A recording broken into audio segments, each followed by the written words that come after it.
Years ago, when I first started coming here, Brother Ed, who isn't here this morning, directed me to a book, or gave me a book, by Leonard Verdine, actually two books, The Reformers and Their Stepchildren and Anatomy of a Hybrid.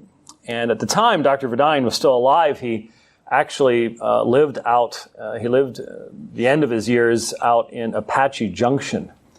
Did you ever meet Dr. Verdine? A couple of times he spoke at Reformed Presbyterian Church. Did he? Did some preaching there. Oh, okay. All right. Yeah, I only met him once. I was it was about 1990-ish. Maybe a little after that, maybe 91. I forget when it was. Anyway, drove out to Apache Junction and spent some time with him. I think he lived to like 105, if I recall correctly. He was very elderly, in his upper 90s, when I met with him at a little mobile home out in Apache Junction. Wasn't a rich man, and you wonder how someone who certainly wasn't born in the United States, I don't believe, I think was he Belgian or something like that? Or I think he was Belgian. How anyone ends up in Apache Junction is actually a fairly decent question, I think. But evidently like the heat, because you gotta like the heat if you're gonna live in Apache Junction. Well, anyway, at the time I was teaching church history at Grand Canyon, and so I went out and we spent some time in his home talking about Luther, and I've told the story before. He told me something that Luther had said, and I had never heard anybody. I had not read that and like that, and I said, "Really?" And I said, "Luther said that?"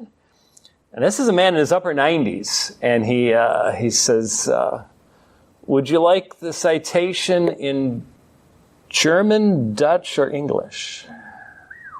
So in his 90s, he could quote Luther by memory in 3 different languages. And after we talked about church history and stuff, we walked around outside his little place, and he was pointing out all the flowers. And obviously, he had spent hours minutely examining these flowers and knew all about the different genus and species. The guy was brilliant. It was really, really smart. Still don't understand the Apache Junction part, but really, maybe maybe by the time you get into your late 90s, you don't really want to be around people anymore, which I can understand today. If you spent your life on Twitter and Facebook, yeah, I'd move to Mars, but that wasn't the case back then. We hadn't completely lost our civilization at that point. So anyway, the outline that I have in an introductory way to this subject comes from Verdine's book, The Reformers and Their Stepchildren, where he spent a lot of time discussing various terms that I've put on the board, descriptive of these were insults that were used against the radicals by both Catholics and Protestants. And he does not limit his discussion to just from Luther forward, but recognizes that there had always been an anti-sacral movement that waxed and waned. And one of the biggest problems in dealing with what history has identified as the Anabaptist movement is simply the matter of definition. We live in a day where people make connections based upon some of the flimsiest reasoning, and as a result come up with horrific ideas that historically are just absolutely laughable. But the fact is that term, Anabaptist, which of course was rejected by the movement itself, they did not believe themselves to be rebaptizing anyone, but it is so massively vague that it encompasses Trinitarians, non-Trinitarians, people that used violence, and people that were complete pacifists, and people that had some sort of sacramental theology, and people that rejected all sorts of sacramental theology, and just the breadth of belief that ends up underneath that name is so broad that it really leaves you going, well, can't we get a little more specific? Because you end up painting with such huge broad strokes. And of course, much of the history is written by the people who hated these people. They were a deeply hated people for a lot of different reasons. They were very much opposed to what people thought was good societal norms. And so as a result, whenever you hear somebody today, there's a lot of people in the Southern Baptist Convention that want to try to put the Anabaptists forward. Well, you have to be very specific as to who you're talking to. And even then, with some of the names on the left-hand side of the board, there's a tremendous amount of disagreement and argument over exactly where Grable and Mance and Roybal and Brotley and Sattler and Blaurock and the others, they were each different from one another. And the average lifespan of an Anabaptist leader was about 3.5 to 4 years. It's sort of hard to develop much in the way of a systematic theology or a extensive bibliography of written materials, let alone research, dialogue with other people, when everybody, Catholic and Protestant, was trying to tie you to a stake and burn you alive.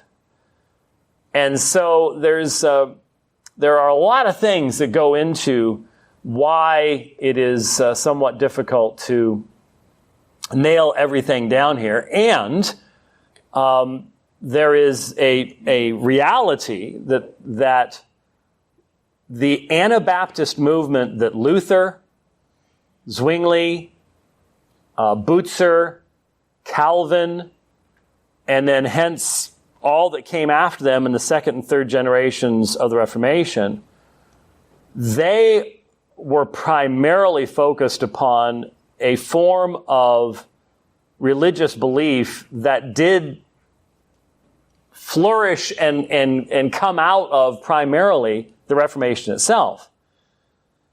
The problem is, while we can trace them, for example, both Grable and Mance were part of the inner circle of Zwingli.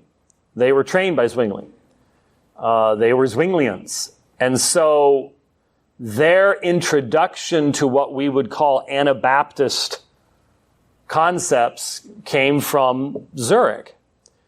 Yet they shared things in common with movements and groups and people that pre-existed them, even though they did not know about those people. There was no historical genealogical connection between the Cathari of 300 years earlier and them, but there was intellectually and conceptually. And so, again, we have to be very, very careful. We can draw lines back to groups like the Albigensians and Waldensians, and again, even identifying who they were, what they believed, is next to impossible in light of the documentation that we have. There are lots of books on the subject. The problem is most of them were written during a period of time where the people writing them had a point to prove. And so you get to select your data based upon what point you're attempting to prove. And again, these are groups that were hunted down, and sometimes, in one instance, by the Inquisition, herded into a huge cave, and then they lit a huge fire at the mouth of the cave to suck all the oxygen out and killed everybody, men, women, and children, hundreds of people. Then who ends up writing about that? The people who won. And so how accurate are their account's going to be of what these people actually believed. You can still dig through them, and by comparing different accounts to different people and going, oh, this person says this person, maybe that did really represent what they believe, but then this person says this and nobody else says that. And so, but it's a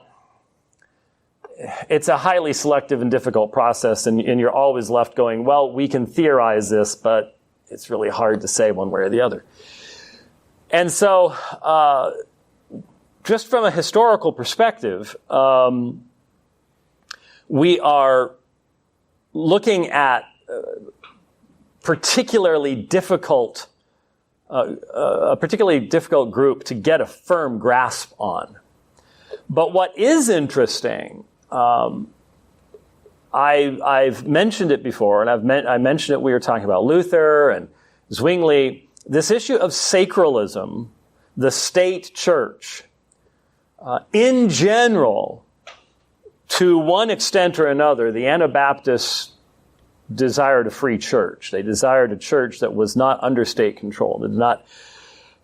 In fact, for example, if you've watched the Radicals, you know that one of the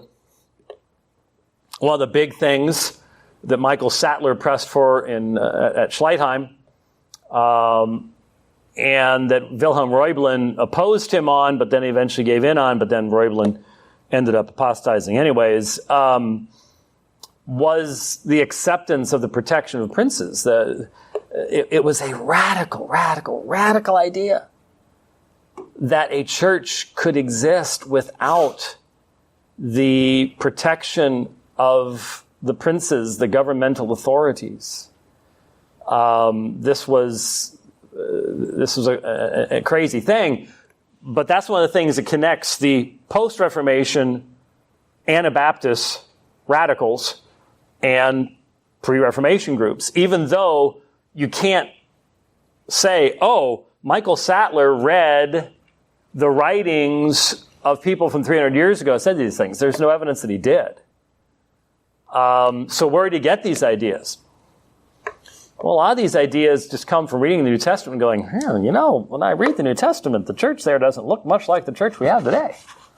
It looks like a persecuted church, and don't see that the government was enforcing Christian theology on everybody. This is strange. And so these ideas start to come up. And there are, like I said, a number of books. One of the, what's the guy's name? Williams. Williams' 2-volume, huge book, The Radical Reformation. Well, it's a series, I guess. It's 2 books. Set, I guess we'll call it, is going to give you the huge amount of documentation. I'd love to be able to find that electronically. I haven't yet, but I would, if I could get it in PDF, I could convert it to MP3. It would probably, that would probably be about 60 hours of audio, of wonderful computer-read audio. That would be a lot of writing and reading, but I'd still like to do it someday.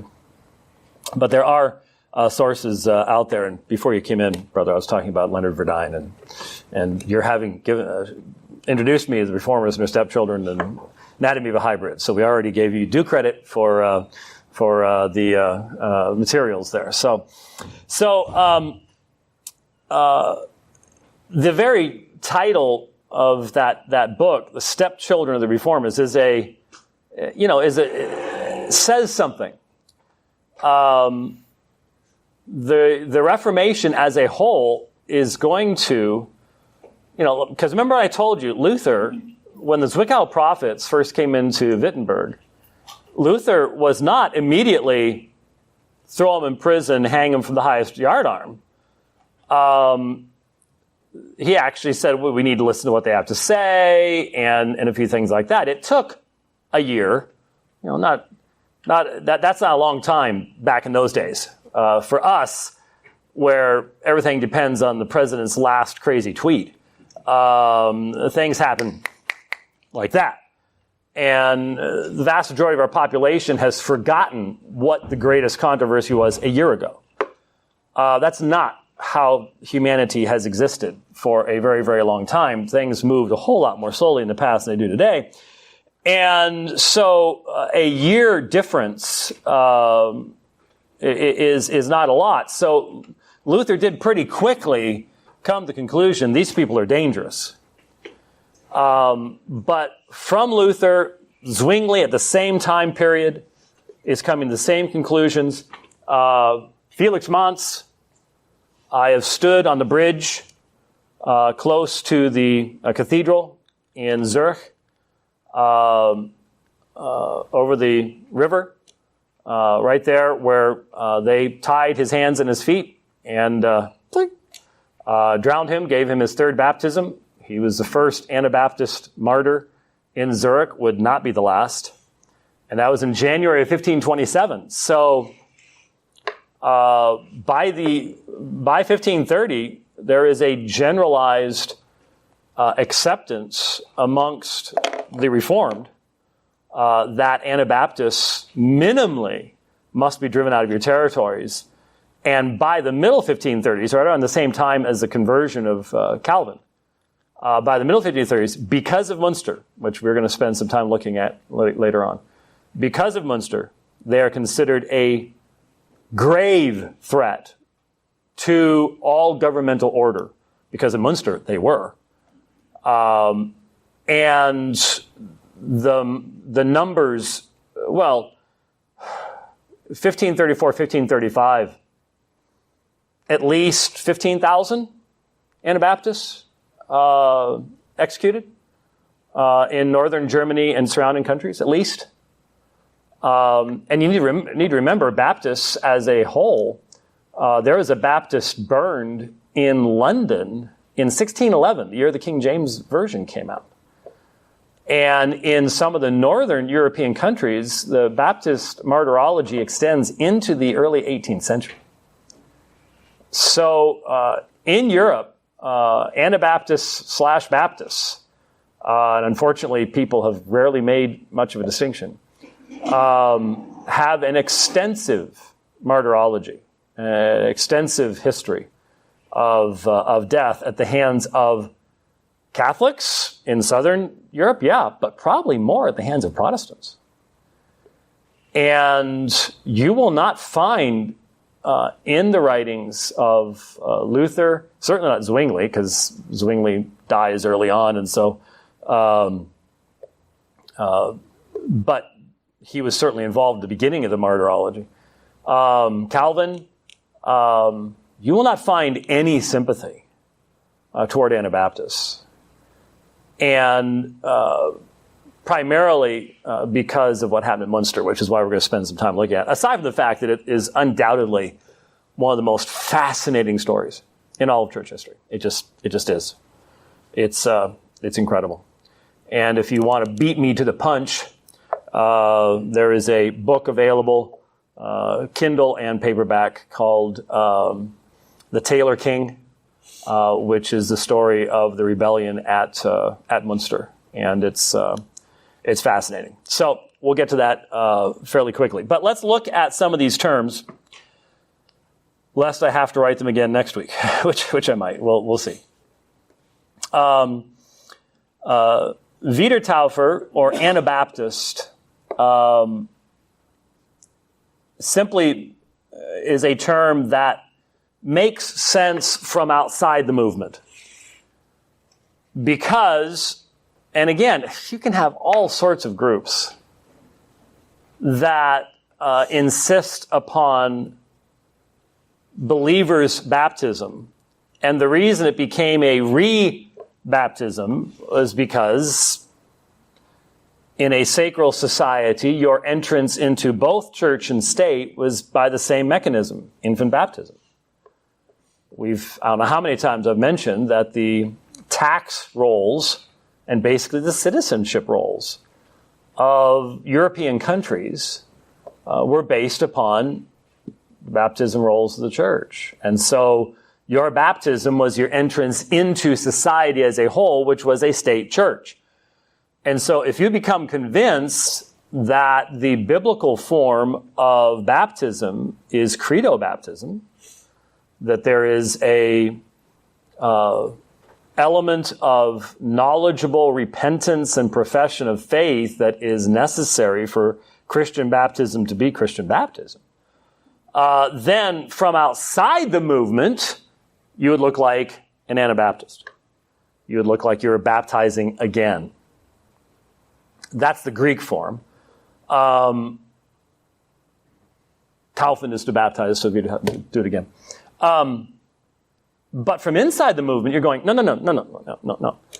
I'm saying that what happened to me before was not Christian baptism, and what's happening to me now is Christian baptism. And many of them would then go on and say, and if you haven't done what I'm doing now, you've actually never been baptized.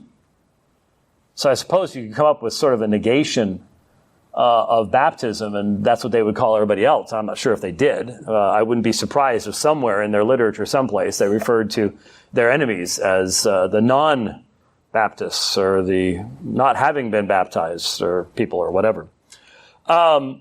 But this concept, of course, this term was used by Catholics and Protestants both who were sacralists and who supported sacralism. So both of them together, this would, opposition to Anabaptism united Catholics and Protestants. And in fact, we'll see at Munster that it was a united Catholic and Protestant Lutheran force that eventually crushed the rebellion in Munster. They could get together on this because the Catholics and the Protestants together were both sacralists. And these people were saying "niet" to that. And of course, to this day, especially Catholic writers and apologists will say that the secularism that has now utterly taken over all of Europe had its origin in this movement. Because, and they would blame the Reformation as well, but especially seen in something like this, you have the rejection of the centrality of religious faith to culture, et cetera, et cetera. And that was not, obviously. None of the Anabaptists envisioned a secular Europe, or no one could even think of something like that. But they will make the argument that, looking back, that's how these things took place. So it's interesting that something that a sacramental view, a view of the ordinances or the sacraments, so we're going to get down to sacrament schwärmer down here,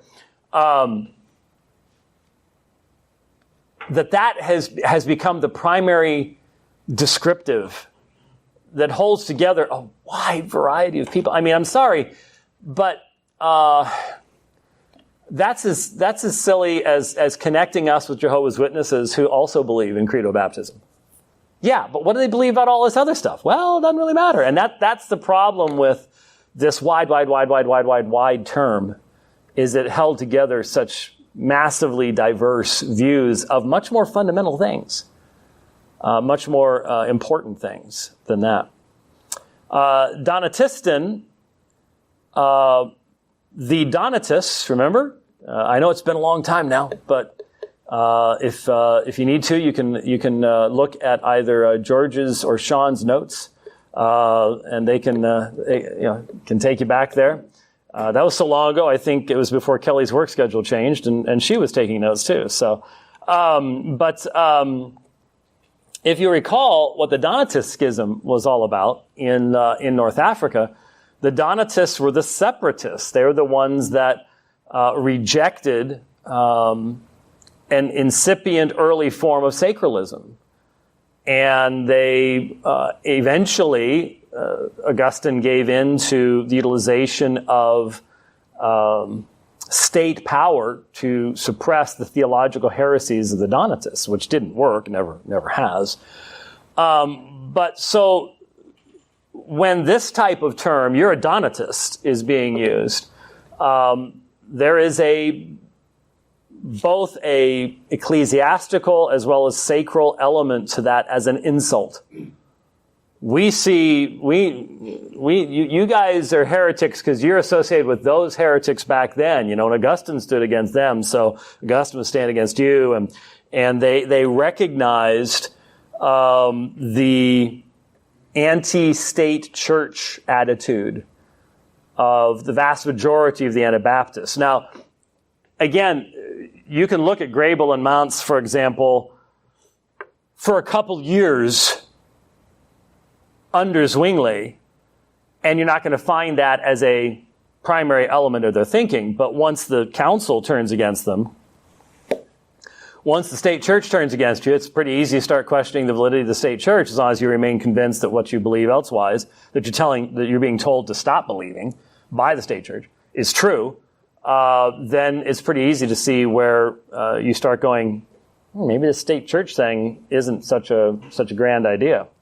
And so that term was used of them along those lines. Stabler means a staff carrier, a person carrying the shepherd's staff. And some, and this had happened before the Reformation. This is going back into the Cathari and the Valdensians and there's a staff right there. The Valdensians and it falls over, but it's the same thing. Not quite exactly the same thing, but the Valdensians and the Albigensians and things like that. It was a protest against the fact that the church used force to compel men to believe as she believed. And so it's a rejection of the sword and the substitution of a staff. The shepherd uses his staff to rescue the sheep, not coerce the sheep into believing something that they don't want to believe, or I'm not sure that sheep actually believe much one way or the other, if you know what I mean. But the point is, the shepherd's staff is more often associated with rescuing, the shepherd's heart, rather than the stern type of picture that you would have from the sacral church. I've mentioned the Cathari. The Catharer was a term that went way back into the Middle Ages. There had been many who had died, especially under the Inquisition, but even before then, for being Cathari. Literally, of course, cathartic, it means pure. And originally it would have reference to the fact that they are seeking a pure church, a church where Christ is formed in its members. Even Luther admitted that many of these groups had moral lives that were better than those in his own church.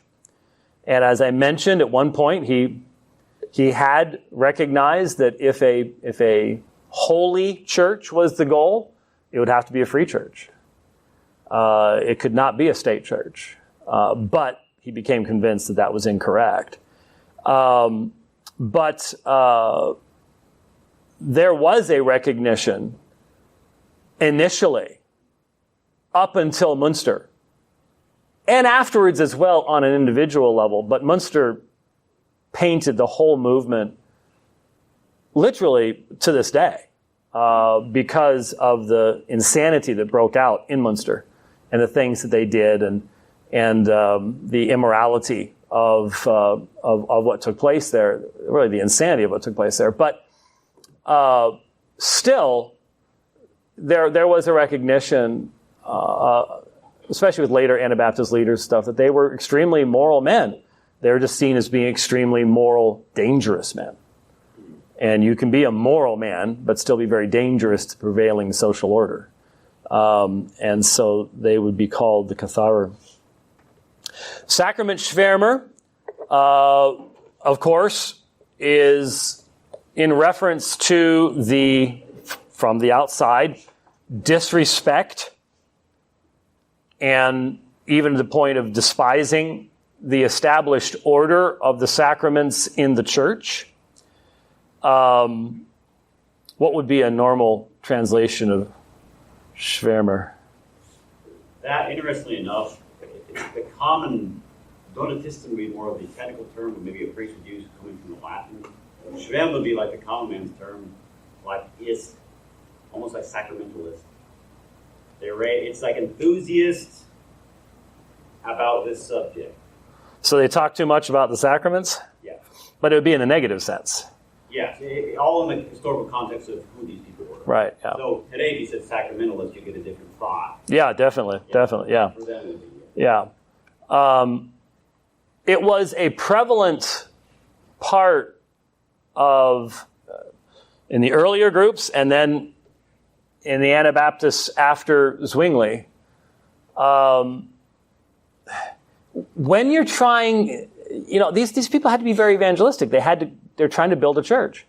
So you're trying to get people to accept your viewpoints. So you have to have arguments that are going to grab people's attention. So for example, when Jehovah's Witnesses come to your door, sometimes they will, if it's a holiday season, they'll use the holidays as their in to try to say, hey, have you ever noticed that the Bible doesn't say anything about this, that, or the other thing? Or if it's not the holiday season, one of the things that I like to talk about is the shape of the cross. Maybe you have a cross in your home or something, or on your car or whatever, and they'll use that and say, well, that's not the way it was shaped. It was actually just a pole, and Jesus was impaled upon a pole, and nobody else talks about it, but we do, and that way they're sort of getting the foot in the door with something you may have never thought of before, and they're trying to establish a foothold of authority. Well, you read the published writings, the few that there were, but the published writings, when I say few, I mean major works. As we're going to see, one of the things that was fascinating in Munster was they had a printing press, and boy, did they use it. Just about must have worn that thing out. The tracts and stuff that they were cranking out of Munster, which worked. I mean, they distributed those things all over Northern Europe, and many people tried to get to Munster to join the rebellion and were cut down on the way. Imprisoned, burned, whatever. I mean, thousands of people. And it was primarily because they had, Bernard Rothman had a printing press, and he was a good writer. And you read those tracts and things like that, what are they focused on? The Mass and baptism and all the 7 sacraments of the Roman Church. And it's pretty easy to demonstrate they don't have a biblical basis, and so you go after that. And then, of course, it's real easy to go after all the we think that's what happened this week with the report from Pennsylvania is somehow some new and shocking thing for Rome. It's not. It's been that way for a long centuries. And so it was real easy to point to the most recent scandal for whatever bishop has how many wives and how many children, whatever else it might be. And this would be highly effective, a very, very effective methodology. Now, that doesn't mean that they were united as to what they then believed positively. It's sometimes easier to unite negatively against a common enemy than it is to get together and come up with something positive that you are all agreed upon. Big difference between the two. It's real easy to get a bunch of people together to go, they are bad. It's a whole lot tougher to get that same group of people to all sit down and go, and this is what we believe positively. Boy, you could fill volumes with how many times that's happened over the course of church history. And so they might have been unified as Anabaptists, but exactly what that baptism as an adult accomplished, baptismal regeneration versus non-regeneration, what about the Lord's Supper? How would the Lord's Supper have to be celebrated, and in what context, and what did it mean? And you didn't have nearly as much unity there, though generally you would have more of a obviously memorialist view in the supper, but most of them were baptismal regenerationists. Most of them would view baptism sort of as the gateway into salvation. So there were tons of fundamental compromises of justification by faith amongst Anabaptists. No question about it. But then again, that wasn't a big issue for them. That wasn't their fight. They had a fight against sacralism, and that's what defined their particular perspective.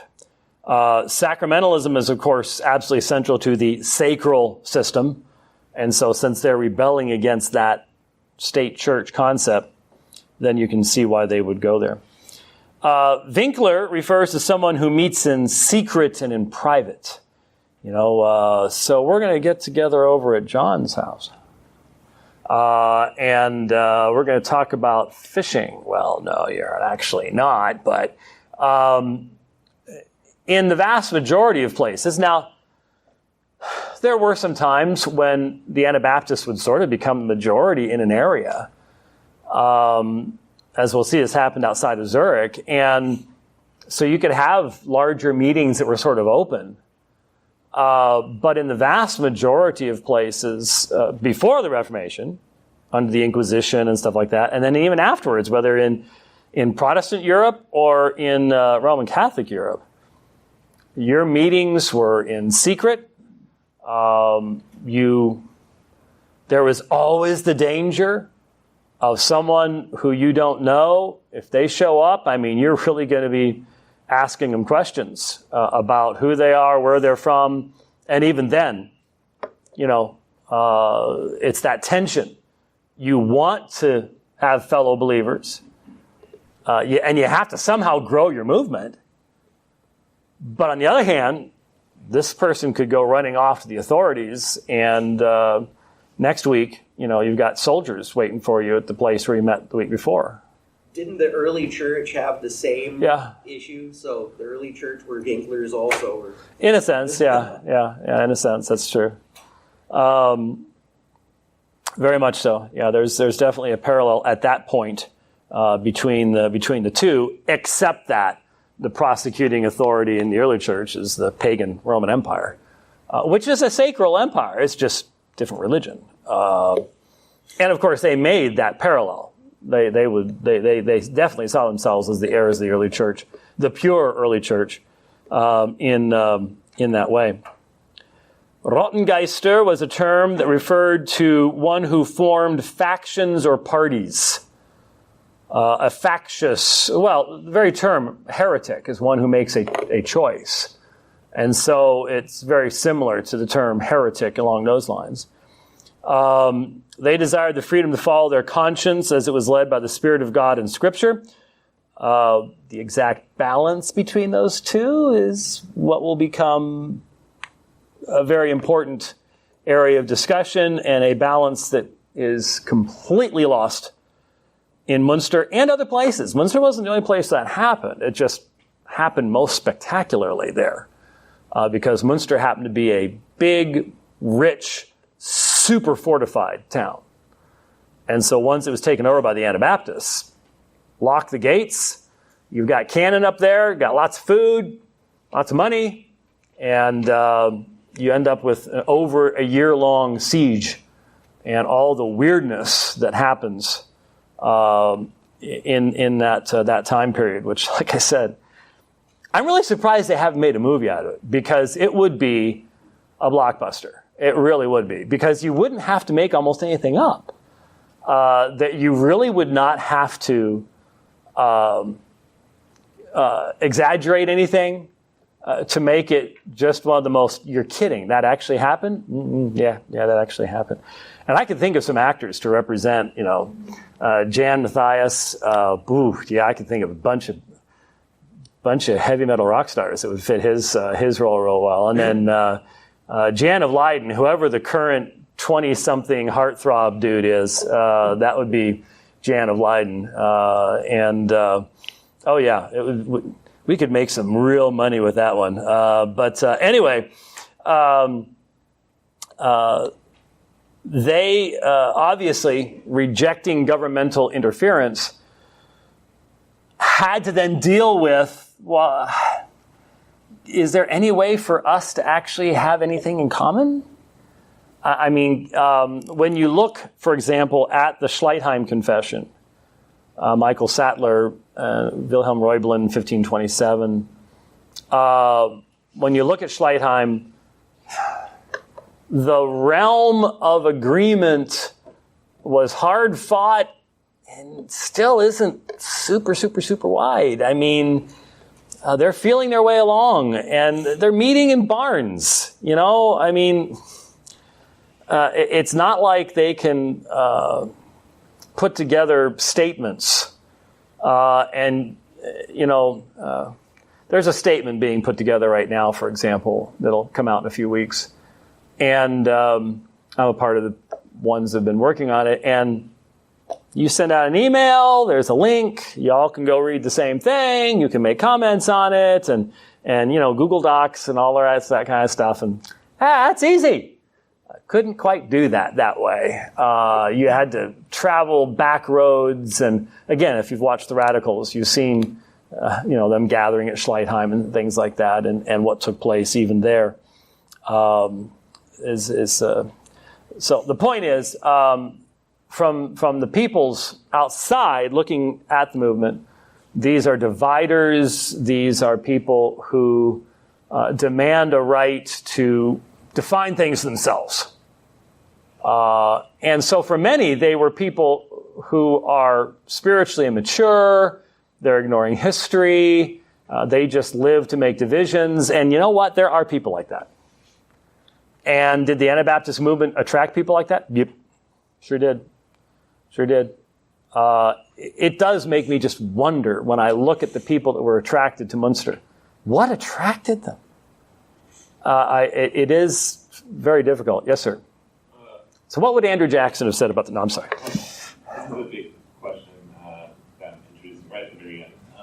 But I wonder sometimes why Reformed Baptists are so ready to call themselves Calvinists when it's abundantly obvious that Calvin, at least in the context of his day, would have been totally fine with bare minimum throwing us out of the land, if not just outright killing us. And how Calvin himself would be very confused that we would call ourselves Calvinists. And it's just, I think... Because Calvin never ran into one of us.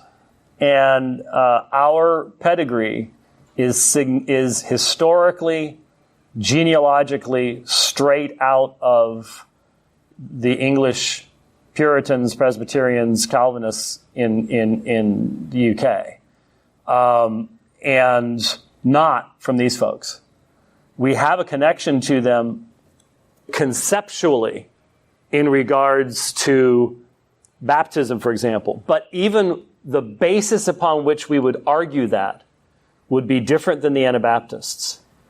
We would argue that on the same sola scriptura ground and with a connection to history that the Anabaptists would say, that's fatal, don't do that. Well, we don't know. There were Anabaptists, though. There may have been, like you said, they didn't have many writings who did.